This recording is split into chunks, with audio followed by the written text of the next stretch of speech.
মনের মানুষ চলে গেল ভেঙে মনের ঘর। ভাবলাম আমি আপন যারে সেই হলো পর।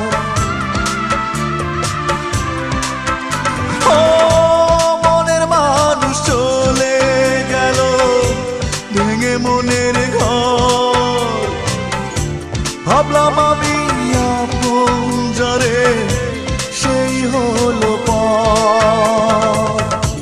তোমার এমন প্রতারণা কি করে নেব মেনে? তোমার এমন প্রতারণা কি করে নেব মেনে? দুঃখ ছাড়া নেই তো কিছু এখন আমার